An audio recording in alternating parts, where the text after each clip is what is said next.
Welcome to Fix It Home Improvement, covering projects that every homeowner should know and great products for home and garden. Hi, I'm JC, and this is where we share weekly home improvement tips. I'm here with my co-host, Cindy. Hello, JC. Hi, Cindy. This week we're going to be talking about checking and replacing an anode rod for your water heater. And we'd like to thank Melanie Johnson for liking and sharing the podcast. One of the first patents for a water heater anode rod that I could find was in 1946, and it was made out of magnesium. The term anode was created in the early 1800s for devices that were developed to protect the steel hull of a ship. What is an anode rod? An anode rod is a metal wire that's covered with another material like aluminum or magnesium, and this forms a rod that extends down into a water heater to help protect it against corrosion. The top of the most common type of anode rod has a hex head that will fit into a 1 1/16 inch socket. Cool. What is it made from? I spoke to Reliance Water Heaters. They said residential water heaters with a tank usually have an anode rod that's aluminum, magnesium, a blend of aluminum and zinc, or powered. Aluminum anode rods are best for areas with hard water. Magnesium anode rods are best for areas with soft water. Magnesium will only last a couple of years if you have hard water.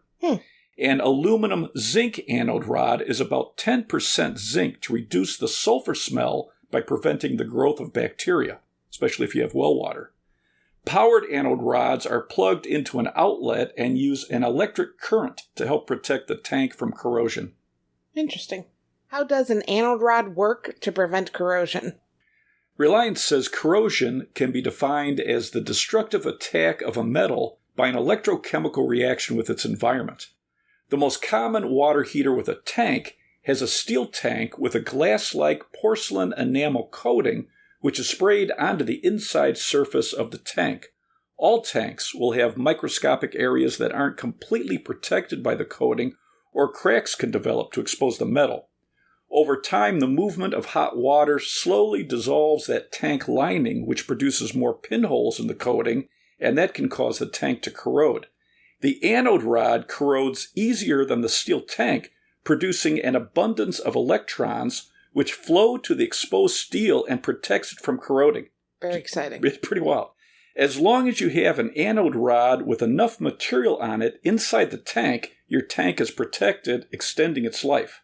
And this is called cathodic protection.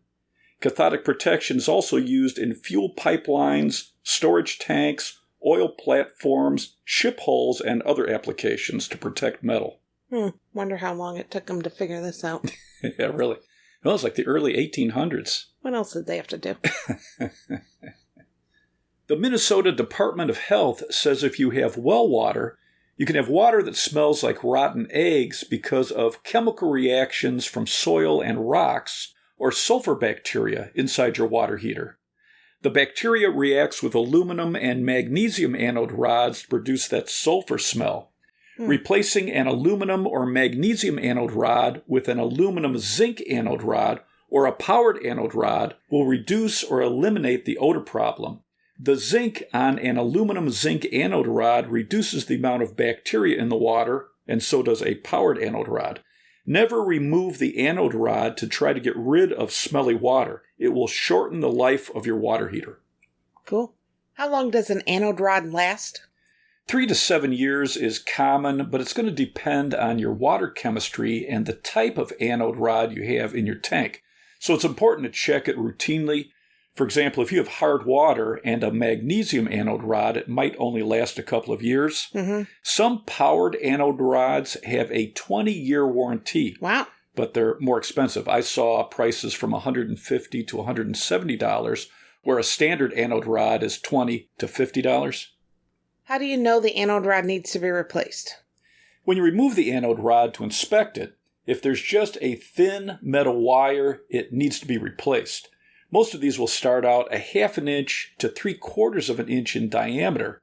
If there's just a thin amount of material left with the top and the bottom missing so you can see the thin metal wire, it should be changed. If the material is pitted, but still around a half an inch or thicker, covering the metal wire, you can put it back in and then check it in the future. But if you're unsure, just replace it to protect your tank. Right.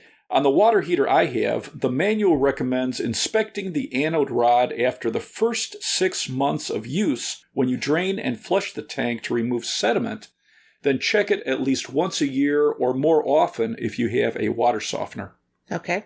Can all anode rods be replaced? How many times have I said anode rods? All the residential water heaters I've seen over the years have an anode rod that can be replaced. And if you can't get out the old anode rod because it's fused in place or you've stripped that hex head, you can add an anode rod with a nipple on top to the outlet side of the tank. So that's an easy fix. Exciting. Do all water heaters have an anode rod? All residential steel, glass-lined water heaters with a tank will have an anode rod to extend the life of the tank. But there are water heaters now that have a plastic tank or a stainless steel tank, and they don't need an anode rod. These are expensive, but the models I saw have a lifetime warranty on the tank, but not any of the other parts. Okay. Water heaters with a long warranty, like 12 years, can have 2 anode rods. Outrageous. How do you know what type you need? There are 2 main types. The most common anode rod has a hex head. The other style has a 3/4 inch nipple on top, and it goes into the hot outlet side of the water heater. And this is used on some water heaters as the second anode rod for a longer warranty.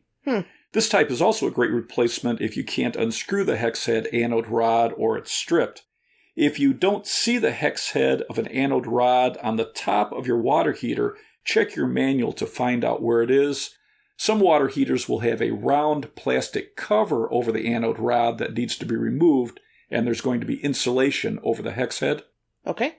If you have limited space above your tank, there are flexible anode rods that have narrow sections that can be bent, or the rod will be made up of several sections connected with stranded wire. When you replace an anode rod, purchase a magnesium anode rod if you have soft water or have a water softener. Aluminum anode rods are best for hard water. Aluminum zinc is best for well water or hard water. You can check online for your water hardness or get a test kit. Water with over 120 parts per million of dissolved minerals, primarily calcium and magnesium, is considered hard. 60 to 120 parts per million is moderately hard. Less than 60 parts per million is considered soft. All right. Do they come in different lengths? Common lengths range from 32 to 44 inches. When you pull out the anode rod to inspect it, measure it and keep the measurement for ordering a replacement because it shouldn't touch the bottom of the tank. Okay. I looked at a couple manuals and the length wasn't listed. So if you've purchased an anode rod and it's too long, you can shorten it by cutting it down with a hacksaw. Okay. How do you replace an anode rod? To check or replace a hex head anode rod on the top of a tank-style water heater, which is the most common, you'll need a 1 1/16 inch socket and a socket wrench. For most anode rods, Reliance says they're installed at the factory with a pneumatic impact wrench, so they can be difficult to remove initially. If you can't unscrew the anode rod with your socket wrench, you can slide a metal pipe over the handle of the socket wrench, extending the handle to increase your leverage. Or you can use a breaker bar, which is a long handle, non-ratcheting socket wrench. Okay. The gentleman who I spoke to at Reliance says his new favorite tool to remove an anode rod is a 1/2 inch cordless impact wrench. What's great about an impact wrench is the tank doesn't twist like it can with a socket wrench. So it's nice if you don't have a helper to hold the tank. Use the socket to see if it will go over the hex head easily. Sometimes the cover doesn't give the socket enough room to set over the hex head, and in that case, you would remove the sheet metal screws from around the top cover of the water heater, lift up the cover so you can get your socket over the hex head. Okay. There are also water heaters that have insulation and a round plastic cap over the hex head, and that has to be removed. Turn off the water to the water heater first, then turn off the gas or electric to your water heater. Open the hot side of a faucet and leave it open, and then use the drain valve on the bottom of the water heater and drain a couple of gallons of water. You want the water in the tank to be just below the top of the tank. Okay. This is a good time to flush your water heater to remove sediment that builds up, which you should be doing routinely. Use the socket wrench to unscrew the old anode rod. You're going to turn it counterclockwise.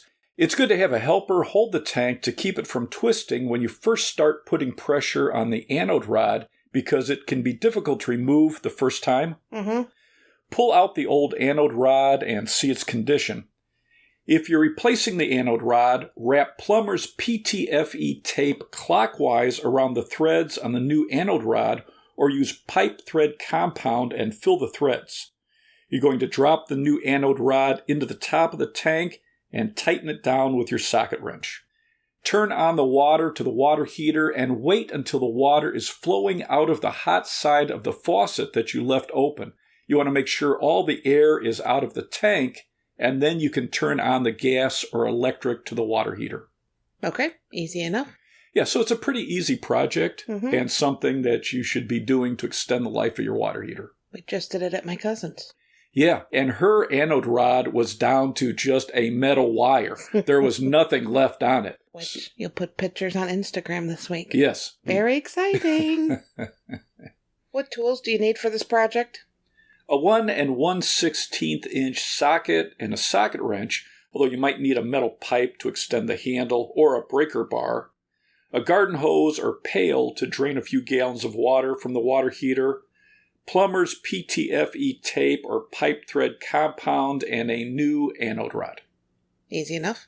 Do you have any tips to make your water heater last longer? You want to follow the maintenance schedule in your owner's manual. Which nobody does. The routine maintenance in my water heater manual says drain and flush the tank after the first 6 months, then flush at least once a year to remove sediment. Inspect the anode rod with the same routine. Inspect the vent pipe on gas units and the water pipe in and out of the water heater yearly. Check the temperature and pressure relief valve at least once a year, and inspect and clean the air filter if your tank has one. Okay. How long does a water heater last? The International Association of Certified Home Inspectors says the average lifespan of a typical residential water heater is 10 years. Common warranties are 6 to 12 years, but a well-maintained water heater can last much longer.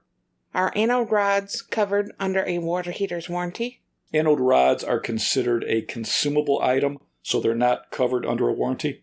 Bummer.